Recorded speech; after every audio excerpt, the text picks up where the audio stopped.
Hello student, welcome to this my channel. चलिए start करते हैं आज क्लास 11th का सेकंड चैप्टर जीव जगत का वर्गीकरण। बायोलॉजी लेकर आ चुके हैं। जैसे मैंने बताया था कि बायोलॉजी के सारे चैप्टर मैं आपको डिलीवर करने वाला हूं, सब कुछ देने वाला हूं। बस आपको अपने नोट्स पे लिखते जाना है, कहीं भी कोई भी दूसरा नोट्स नहीं देखना। बिल्कुल एनसीईआरटी से डिट्टो मिलता जुलता ये नोट्स है, बिल्कुल एनसीईआरटी के बिल्कुल शॉर्ट फॉर्म में। आपके अपने बुक में आप एक एक लाइन मिला लो, पूरे बुक से ये लिया गया है। और एक चीज और, बहुत सारे आप वीडियो देखते होंगे यूट्यूब पर कि लोग अपना पढ़ाते हैं तो कुछ आपके बुक में से रहता है, कुछ बाहर से रहता है, कुछ इधर से कुछ उधर से रहता है। लेकिन जो मैंने नोट्स दिया है वो बिल्कुल एनसीईआरटी से मिलता जुलता है। अगर कोई भी इंसान अगर बुक पढ़ा होगा तो वो पहचान लेगा कि मैं कहां से ये सब नोट्स बनाया हूं। ठीक है, तो सभी लोग प्लीज कलम और कॉपी उठा लें और प्लीज इसको लिखना स्टार्ट करें। तो चलिए स्टार्ट करते हैं जीव जगत का वर्गीकरण, बायोलॉजी का सेकंड चैप्टर, क्लास 11th। तो देखिए, पहले लोग जीवों को अपने काम के हिसाब से पहचानते थे, जैसे खाने वाले, उपयोगी, हानिकारक आदि। बाद में वैज्ञानिकों ने उनके आकार, कोशिका भोजन बनाने की विधि, प्रजनन आदि के आधार पर उसे अलग अलग हिस्सों में बांट दिया।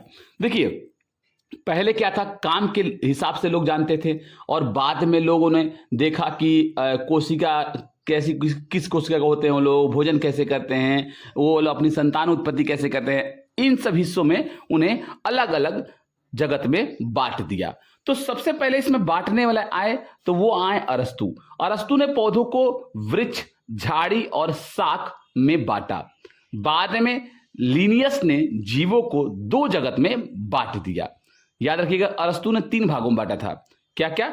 वृक्ष, झाड़ी और शाख, 3 चीजों में सभी जीव जंतुओं को बांट दिया, वृक्ष, झाड़ी और शाख। ऑलरेडी आप पहले लेसन पढ़े होंगे मेरे नोट्स में से, तो आपको पता होगा कि वृक्ष, झाड़ी और शाख जो अरस्तु बांटे थे वो कैसे कैसे बांटे थे, मैंने उसमें बताया है। तो प्लीज पहला लेसन जरूर देखें। ठीक है, तो लिनियस ने जीवों को 2 जगत में बांटा। एक को कहा प्लांटी, जिसमें पौधे आते हैं, और एक को बोला एनिमेलिया, जिसमें जंतु आते हैं। लेकिन यह तरीका सही नहीं था। क्यों नहीं था जी? कुछ जीव एक कोशिका के होते हैं और कुछ जीव बहुकोशिका के होते हैं। कुछ भोजन स्वयं बनाते थे और कुछ दूसरों पर निर्भर करते थे।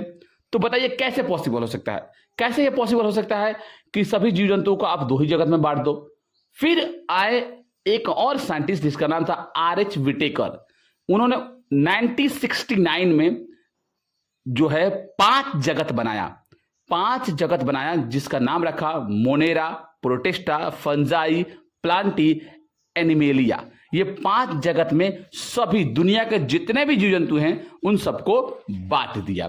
तो चलिए पहले शॉर्ट में समझते हैं सभी जगत के बारे में थोड़ा थोड़ा। तो पहले बात करेंगे मोनेरा। मोनेरा जो होते हैं ये कोशिका कैसी होती है इनके अंदर? ये होते हैं प्रोकैरियोटिक के, सच्ची केंद्रक होती है इनके अंदर। प्रोकैरियोटिक, यूकैरियोटिक जब जानते होंगे, कोशिकाएं 2 प्रकार होती हैं, प्रोकैरियोटिक और यूकैरियोटिक। उदाहरण में बैक्टीरिया, साइनोबैक्टीरिया, ये सब इसके अंदर में आती हैं मोनेरा के अंदर में। भोजन कैसे करते हैं मोनेरा लोग? मोनेरा जगत में जो आते हैं वो स्वपोषी होते हैं, परपोषी होते हैं। प्रजनन कैसे करते हैं? प्रजनन ये संयुग्मन आदि से प्रजनन करते हैं। मोनेरा सबसे छोटा और सबसे सरल जीव माना जाता है। ठीक है, ये शॉर्ट में है, इसके पूरे जगत के बारे में मैं बताऊंगा अभी आगे चल के आपको, पहले आप बने रहे मेरे साथ। दूसरा देखिए, प्रोटिस्टा। कोशिका यूकैरियोटिक होती है। उदाहरण में कौन कौन से आते हैं इसके अंदर में जंतु? वो आता है अमीबा, पैरामीशियम, क्लेमाइडोमोनास। क्लेमाइडोमोनास जो आते हैं इसके अंदर में आते हैं। भोजन कैसे करते हैं? स्वपोषी होते हैं। प्रजनन करते हैं ये युग्मन संकलन से, एक कोशिकीय और यूकैरियोटिक होते हैं इसलिए। ठीक है, तीसरा आता है फंजाई यानी फंगी। कोशिका भित्ति इनके अंदर जो होती है वो काइटिन की बनी होती है। भोजन ये परपोषी करते हैं, सड़े गले पदार्थों से अपना भोजन प्राप्त करते हैं। उदाहरण में मशरूम, ईस्ट, फफूद, ये सब इसके अंदर में आते हैं। किसके अंदर में? फंजाई के अंदर में। प्रजनन करने की विधि इनकी क्या है? बीजाणु निषेचन, ये प्रजनन करते हैं, भोजन स्वयं नहीं बनाते हैं। ये बात याद रखिएगा फंगी जगत के, फंगी किंगडम के बारे में, यानी फंजाई जगत के बारे में। अब प्लांटी के बारे में बात करेंगे। प्लांटी क्या है? कोशिका भित्ति सेलुलोज की बनी होती है। भोजन प्रकाश संश्लेषण से करते हैं लोग। शरीर उत्तक और अंग उपस्थित होते हैं। प्रजनन निषेचन करते हैं।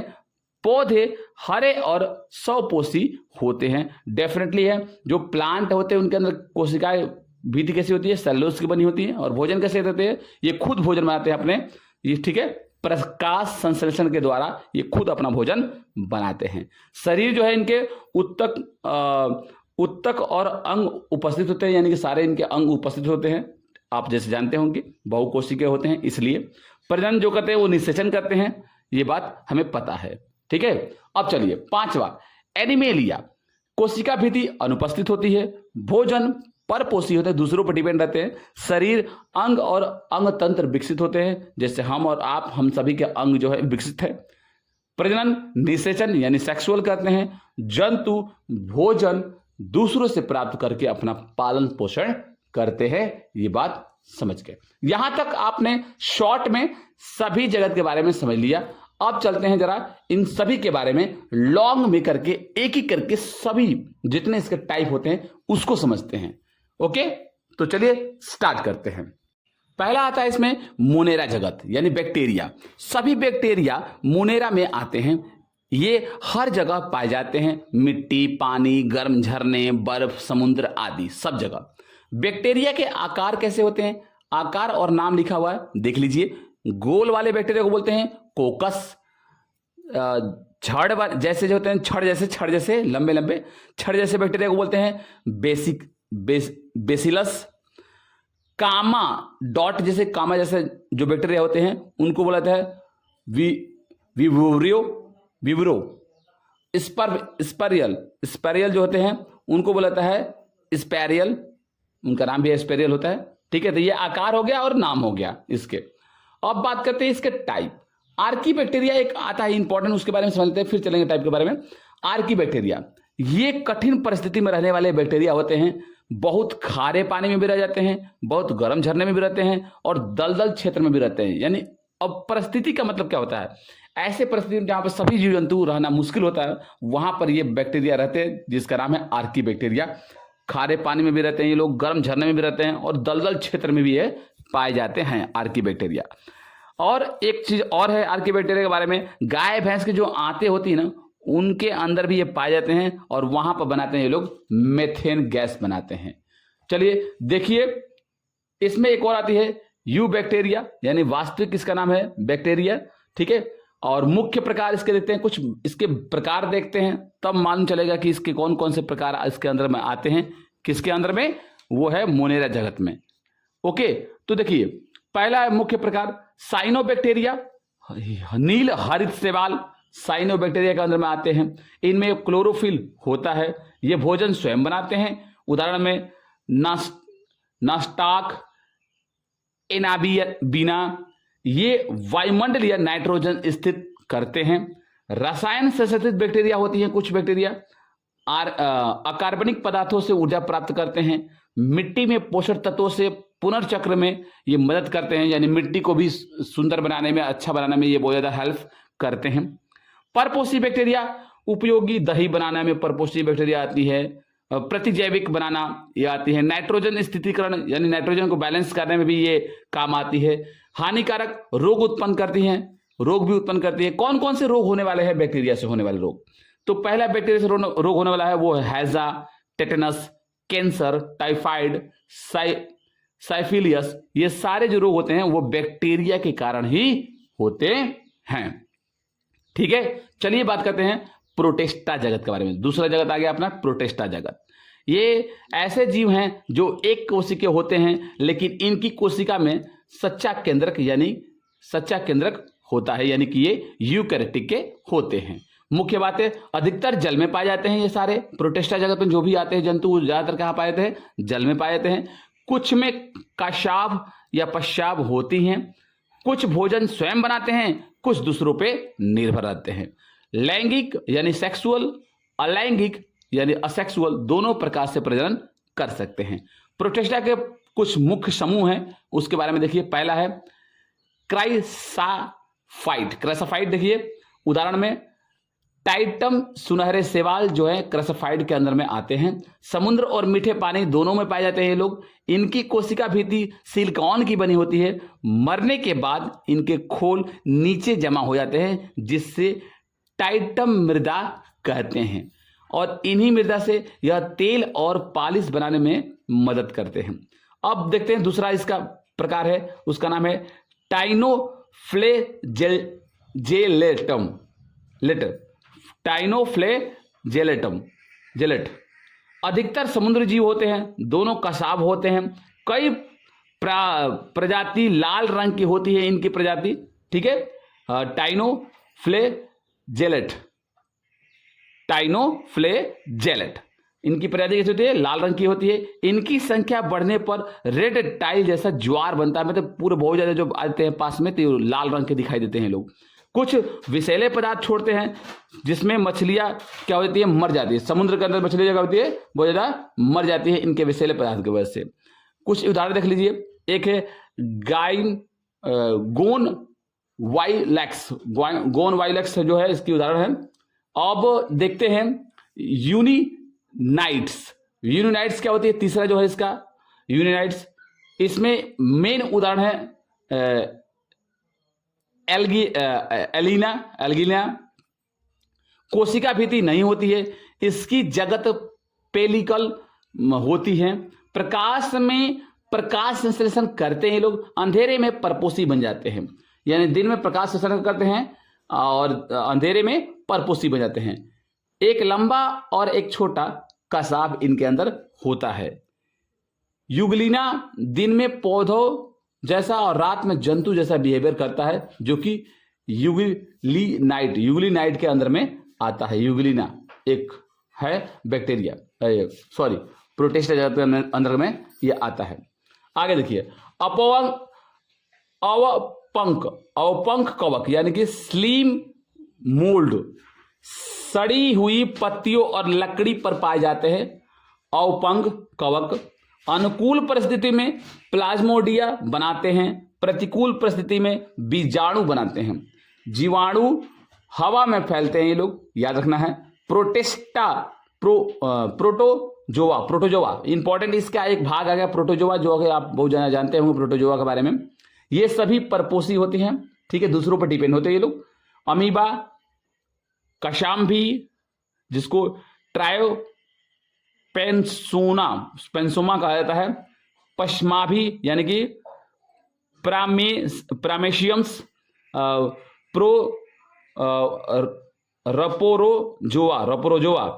रपोरोजोआ, ये प्लाज्मोडियम, ये सारी जो है इसकी समूह है और इसकी विशेषताएं हैं जो हम जानते हैं। इससे होने वाले इससे होने वाले महत्वपूर्ण रोग कौन कौन से हैं? प्रोस्टेटा जगत में जो जंतु आते हैं उनसे होने वाले महत्वपूर्ण रोग, तो एक है ट्राइपोनोसोमा, इससे निद्रा रोग होती है, और प्लाज्मोडियम से जो है मलेरिया रोग होती है। बहुत ही फेमस है, आप जानते होंगे इसके बारे में।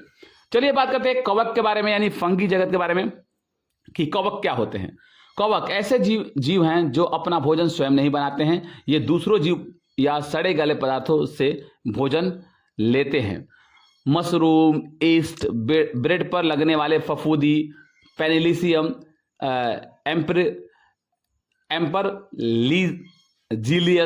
एम्परजीलियस, ये सभी जो है कवक के अंदर में आते हैं। कवक कहाँ पाते हैं? गीले जगह, नम जगह, सड़ी गली लकड़ी, पुराने फल, बासी रोटी, मिट्टी, उन सब में कवक पाए जाते हैं। कवक के फायदे: ब्रेड बनाना, केक फूलता है, शराब बनाने में काम आता है, और पेनिसिलियम जो होता है वो एंटीबायोटिक बनाने में भी काम आता है। ये कवक का रूप है। मशरूम जो है भोजन के रूप में भी खाया जाता है, आप जानते होंगे। कवक के नुकसान क्या क्या हैं? फसलों में रोग पैदा करना कवक का काम है, फल सब्जी खराब कर देना कवक का काम है, त्वचा के रोग, दाद खुजली कर देना ये कवक का काम है, भोजन खराब कर देना ये कवक का काम है। ठीक है, ये सारे नुकसान हैं और कुछ फायदे हैं। कवक की मुख्य विशेषताएं कौन कौन सी होती है? कवक जो होते हैं यो यूकैरियोटिक के होते हैं, क्लोरोफिल नहीं बनाते हैं, अपना भोजन नहीं बनाते हैं लोग, कोशिका भित्ति काइटिन की बनी होती है, अधिकांश बहुकोशिका होती हैं, केवल ईस्ट एक कोशिका की होती है। यह बात याद रखना है कवक की मुख्य विशेषताओं में। हाइफा एक शब्द आता है इसमें, हाइफा अपने बुक में देखिएगा आप। हाइफा क्या है? कवक के शरीर में धागे जैसी एक पतली पतली संरचनाएं होती हैं, उनको हम हाइफा बोलते हैं। ठीक है, और इसी हाइफा से एक और चीज बना है जिसका नाम है माइसीलियम। माइसीलियम क्या है? जब बहुत सारी हाइफा मिल जाती हैं तो उसे हम माइसीलियम कहते हैं। बहुत सारे हाइफा मिलने के बाद उसे हम क्या बोलते हैं? माइसीलियम बोलते हैं। कवक भोजन कैसे लेते हैं? 3 प्रकार से कवक जो होते हैं वो भोजन लेते हैं। मृतजीवी, सड़े गले पदार्थों से भोजन लेते हैं, जैसे मशरूम, ब्रेड की फफूंदी, ये मृतजीवी कहलाते हैं। परजीवी, दूसरों जीवों से भोजन चुराते हैं, रतुआ रोग, कंड रोग, ये सब परजीवी के अंतर्गत में आते हैं। सहजीवी, दोनों जीवों को फायदा होता है, लाइकेन, माइकोराइजा, यानी कि जो जंतु के पास रहते हैं उसको भी फायदा होता है और ये खुद भी अपना भोजन बना लेते हैं। यानी जो कवक होते हैं वो 3 प्रकार से भोजन करते हैं, एक है मृतजीवी, परजीवी और सहजीवी। 3 प्रकार से जो है कवक भोजन कर सकते हैं। अब कवक जो है वो अपनी संतानों उत्पत्ति कैसे करते हैं, कवक जनन कैसे करते हैं? कवक 3 प्रकार के जनन करते हैं, एक है कायकीय जनन, अलैंगिक जनन और लैंगिक जनन। आइए देखते हैं कायकीय जनन क्या है। कायकीय जनन में क्या होता है? खंडन होता है, फिर विखंडन होता है और फिर होता है मुकुलन, तब बनती है संतान। अब देखिए लैंगिक जनन। लैंगिक जनन क्या है? लैंगिक जनन में असेक्सुअल, जैसे बोलते हैं असेक्सुअल रिप्रोडक्शन, बीजाणु द्वारा होता है ये चीज। मुख्य बीजाणु कौन कौन से थे? कोनोडिया, जोस्पोरी, स्पोरा, जीनियस पोर, ये आते हैं इसके अंदर में। ठीक है, लैंगिक जनन में आते हैं आपके प्लाज्मोगैमी, 2 कोशिका द्रव होती है, एक नर का एक मादा का। कैरियोगैमी, दोनों के केंद्रक मिलते हैं। मियोसिस, गुणसूत्र आधे होकर नए बीजाणु बनाते हैं इसके। कवकों का वर्गीकरण, तो सबसे पहला इसमें आता है कवक में, उसका नाम है फाइकोमाइसिटिस। गीली जगह रहते हैं, हाइफा बिना पट्टी की होती है। लैंगिक जनन जियोस्पोर द्वारा करते हैं। लैंगिक जनन से युग्मज बनाते हैं, यह बात याद रखना है। उदाहरण में म्यूकर, राइजोपोस, एलल्यूगो, ये सारे इसके एग्जाम्पल कहे जाते हैं। किसके एग्जाम्पल कहे जाते हैं जी? फाइकोमाइसिटिस के एग्जाम्पल है ये। अब बात करते हैं एस्कोमाइसिटिस क्या होती है। एस्कोमाइसिटिस, इन्हें हम सैक फंगी यानी थैली कवक कहते हैं। विशेषताएं होती हैं, एक कोशिका के होते हैं यानी कि ईस्ट, और ये बहु कोशिका के होते हैं। हाइफा में पट्टी होती है इनकी, अलैंगिक जनन द्वारा होता है और लैंगिक द्वारा, यानी लैंगिक अलैंगिक दोनों तरह से ये जनन कर सकते हैं। उपयोग ब्रेड, शराब, एंटीबायोटिक में ये काम आते हैं एस्कोमाइसिटिस। और इसके उदाहरण हो गए कौन कौन से? ईस्ट हो गया, पेनिलिसियम हो गया और स्पेरजिलियस हो गया, न्यूरोस्पोरा हो गया, ये सारे इसके एग्जाम्पल हो गए। बेसिडियोमाइसिटिस आता है एक तीसरा। विशेषताएं इसकी होती है, मशरूम इसी वर्ग में आता है। बेसिडियोमाइसिटिस के अंदर में आता है मशरूम। हाइफा होती हैं, लैंगिक जनन बहुत कम होता है, लेकिन लैंगिक जनन द्वारा ये सारे अपने काम करते हैं। उदाहरण में मशरूम, रतुआ, कंड, ये सब आते हैं बेसिडियोमाइसिटिस के अंदर में। अब देखेंगे ड्यूटेरोमाइसिटिस। ड्यूटेरोमाइसिटिस क्या होती है? इन्हें अपूर्ण कवक कहते हैं। और क्यों होता है ऐसा? क्योंकि इनका केवल अलैंगिक जनन द्वारा ही ज्ञात कर सकते हैं। जब लैंगिक जनन पता चल जाता है तो इन्हें दूसरे वर्ग में रख दिया जाता है। याद रखना है, ड्यूटेरोमाइसिटिस जो होते हैं वो हमेशा क्या आते हैं? वो अलैंगिक जनन ही करते हैं। बट अगर इनके जो है जब मालूम चलता है कि ये अलैंगिक जनन भी कर सकते हैं तो उसको उठा के अलग वर्ग में रख दिया जाता है। उदाहरण में आते हैं अल्टरनारिया और कोलेटोरिचम और ट्रिचोडेर्मा, ये इसके उदाहरण आते हैं। अब पादप जगत के बारे में बात करते हैं तो पादप जगत पहले होता क्या है? जितने भी हरे पौधे होते हैं वो सभी पादप जगत में आते हैं। इनकी मुख्य विशेषताएं होती हैं, ये यूकैरियोटिक होते हैं, अधिकतर बहुकोशिकीय होते हैं, इनमें क्लोरोफिल होता है, ये प्रकाश संश्लेषण करके अपना भोजन स्वयं बनाने का काम करते हैं। कोशिका के बाहर सेलुलोज की कोशिका भित्ति इनकी होती है। इतना याद रखना है आपको। कुछ पौधे अपना भोजन नहीं बनाते हैं, जैसे कि अपवाद ये चीज, जैसे कीटभक्षी पौधे आप जानते होंगे, pitcher plant, Venus fly trap, ये सब होते हैं, वो अपना भोजन स्वयं नहीं बनाते हैं। ये प्रकाश संश्लेषण तो करते हैं, लेकिन नाइट्रोजन की कमी पूरा करने के लिए कीड़े पकड़ते हैं। ये बात भी याद रखना आपको। परजीवी पौधे, अमरबेल, यह अपना भोजन नहीं बनाता है, बल्कि दूसरों पौधे से भोजन लेता है। जैसे कसकटा, अमरबेल आपने देखा होगा, दूसरे पेड़ के ऊपर लपेटा रहता है वो, ठीक है। तो ये अपना भोजन नहीं बनाता है, दूसरे पौधे से अपना भोजन लेता है। पादप जगत के मुख्य समूह कौन कौन से हैं? सेवाल है, ब्रायोफाइटा है, टेरिडोफाइटा है, जेनरोस्पर्म है, और एक है एंजियोस्पर्म है। ये आते हैं इसके जो है मुख्य समूह आते हैं। अब पौधों का जीवन चक्र क्या होता है, ये आपके एनसीईआरटी में दिया है। पौधों के जीवन चक्र में 2 अवस्थाएं होती हैं। एक होता है गैमीटोफाइट, यानी गुणसूत्र जो होता है एन होता है, जब युग्मज बन जाता है तो दूसरे के काम आता है, और दूसरा आता है इसका स्पोरोफाइट, यानी गुणसूत्र क्या होता है यहाँ पर डबल हो जाता है, बीजाणु बन जाता है। पूरा चक्र आइए समझते हैं। स्पोरोफाइट जब दुगुना हो जाता है तो मियोसिस, यानी कि वो बनाता है आपका बीजाणु एन, अंकुरण के द्वारा, फिर गैमेटोफाइट एन, और फिर बनता है नर, मिलता है और प्लस मिलता है मादा। युग्मज बनने के बाद होता है निषेचन, और निषेचन के बनने के बाद होता है युग्मजन यानी 2n, और स्पोरोफाइट यानी 2n। इसी पीढ़ियों का एकांतरण करते रहता है। मतलब ऐसे ही जो है हमेशा इनके अंदर जो चक्र है पूरी तरह से होता रहता है, और पौधे अपने संतानों उत्पत्ति करते रहते हैं। इनका जीवन चक्र भी ऐसे ही होता है, ठीक है। एक पौधा होता है अपना जो है बीज देता है, उस बीज से फिर दूसरा पौधा होता है, फिर उसके बाद दूसरा पौधा होता है, इसी तरह से होता रहता है, ठीक है। अब चलिए अब बात करेंगे आप लोग जंतु जगत के बारे में। देखिए जंतु जगत में यानी एनिमल किंगडम में हम देखते हैं कि जंतु क्या है। सबसे पहले तो जितने भी जानवर हैं वो एनिमल किंगडम के अंदर में आते हैं। मुख्य विशेषता इनकी होती है कि यूकैरियोटिक होते हैं, बहुकोशिकीय होते हैं, और कोशिका भीति जो है इनके अंदर नहीं होती है। अपना भोजन स्वयं नहीं बना पाते हैं, दूसरे जीवों पर ये निर्भर हमेशा रहते हैं। भोजन शरीर के अंदर पचा जाते हैं बढ़िया से, ठीक है। भोजन जो है ग्लूकोज के रूप में ये जमा करते हैं अपने अंदर। अधिकांश चल फिर सकते हैं, और जो है इनका तंत्रिका तंत्र जो है हमेशा विकसित होता रहता है। और जो इनकी रिप्रोडक्शन होती है ना, वो होती है लैंगिक, ठीक है।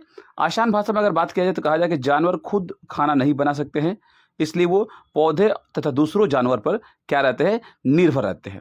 अब जरा देखते हैं इसके कुछ टाइप। तो वायरस और वायराइड्स और प्रयान और लाइकेन, इनके बारे में देखते हैं। सबसे देखते हैं वायरस क्या है। वायरस जीन और जीव भी है, निर्जीव भी है, दोनों के बीच की एक कड़ी माना जाता है। जैसे कैसे जी? तो देखिए कोशिका के बाहर जब किसी के अंदर नहीं रहता, वो बाहर जब रहता है, वायरस जब बाहर आता है तो वो निर्जीव जैसा रिएक्ट करता है। लेकिन जैसे ही किसी के अंदर जाता है, कोशिका के अंदर जाता है, किसी भी जीव के अंदर जाता है, तो वो जिंदा होता है। जीवित होकर वो तेजी से जो है अपनी संख्या बढ़ाने लगता है। कभी भी बाहर जब रहता है तो वो निर्जीव जैसा रहेगा, लेकिन जैसे किसी के अंदर जाएगा तो वो तुरंत ही क्या हो जाएगा, उसके अंदर अपने अंदर बहुत सारी कोशिकाओं का निर्माण करने लगेगा। इसलिए इसे अनिवार्य परजीवी कहते हैं। इसलिए हम लोग इसको क्या बोलते हैं, अनिवार्य परजीवी बोलते हैं। वायरस की खोज कब हुई थी? 1892 में हुई थी, ठीक है। किसने किया था? वो क्या था, इवानो ह्यूकी ने किया था, ठीक है। तंबाकू भेजक रोग यानी IMV का अध्ययन करते समय जो है वायरस की खोज की गई थी, ठीक है। ओके जी, आगे देखो वायरस की संख्या चित्र में जैसे बताया गया है, आप अपने बुक के चित्र में देख सकते हो, ठीक है। तो इसमें दिया है कैप्सिड प्रोटीन का बाहरी आवरण, और फिर है आपका कैप्सोमियर, कैप्सिड की छोटी छोटी इकाइयाँ, और फिर है आपका न्यूक्लिक अम्ल यानी DNA और RNA दोनों इनके अंदर होती है। ध्यान रखें एक बात याद रखना आपको DNA RNA में कि ये बस मात्र DNA या RNA दोनों में से कोई एक ही जो है इनके अंदर होती है। ओके। बैक्टीरिया, अब देखो बैक्टीरिया क्या होती है? बैक्टीरिया जोसेफ क्या होती है? बैक्टीरिया फेज, वेब फेज, ये क्या होता है? यह ऐसा वायरस है जो केवल बैक्टीरिया के नियंत्रण करता है। जैसे इसके मुख्य भाग है सिर, कॉलर, पूंछ, पूंछ फाइबर, जैसे टेल फाइबर बोलते हैं उसको, ठीक है। वायरस से होने वाले रोग कौन कौन से होते हैं? फ्लू होता है, खसरा होता है, चेचक होता है, एड्स होता है। पौधों में भी रोग होते हैं वायरस से, तंबाकू मोजे के रोग होता है, पत्तियों का मुड़ना, सिकुड़ना, ये सब रोग होता है। पीला पड़ जाना, ये भी एक वायरस के कारण ही होता है पत्तियों के अंदर, ठीक है। अब चलिए बात करते हैं वायराइड के बारे में कि वायराइड क्या है। खोज हुई थी इसकी 1971 में, ओके। टी.ओ. डाइनर ने की थी इसकी खोज। क्या होता है ये? वायरस से भी छोटा होता है ये, याद रखना है। प्रोटीन का आवरण नहीं होता है इसके अंदर, केवल आरएनए बनता है इसके अंदर। यह पौधों में रोग उत्पन्न करता है। कौन कौन से? अब ठीक है, बहुत सारे जो पौधे में रोग है वो उत्पन्न करता है। अब बात करते हैं प्रियोन के बारे में। प्रियोन क्या है? क्या है जी? करग प्रियोन केवल गलत तरीके से मुड़ा हुआ प्रोटीन होता है, जिसके अंदर ना डीएनए होता है और ना ही आरएनए होता है। रोग होता है इसके वजह से, कौन सा? मैड काऊ रोग होता है, ठीक है, याद रखना है एक चीज़। और एक होता है सीजेडी रोग होता है इसके अंदर। अब लाइकेन के बारे में बात करें लास्ट अपना। लाइकेन क्या है? लाइकेन क्या है? यह शैवाल कवक का साथ मिलकर एक बना होता है, शैवाल के और कवक के मिश्रण से बना होता है लाइकेन। और दोनों के फायदे और नुकसान देख लो। शैवाल के भोजन बनाता है ये, और कवक पानी और खनिज इससे लेता है, सुरक्षित देता है ये। दोनों एक दूसरे के क्या करते हैं ये लोग? मदद करते हैं आपस में। लाइकेन का महत्व क्या है? लाइकेन वायु प्रदूषण का सूचक कहा जाता है। तो आई होप आपको पूरी तरह से ये वीडियो समझ में आ गई होंगी। और प्लीज़ अगर कोई टॉपिक ना समझ में आए तो प्लीज़ मुझे कमेंट करें और मैं उस पर स्पेशली वीडियो बना दूंगा। और प्लीज़ जितना हो सके वीडियो को शेयर करें और जितना हो सके लाइक करें और चैनल को सब्सक्राइब करें। और क्या कमी है, क्या बेसी है, इसके बारे में ज़रूर कमेंट करें। मैं आई होप इसमें कुछ सुधार करूँगा और भी बेटर से बेटर वीडियो आपके सामने लाऊँगा। Thank you for the loving support. जय हिंद।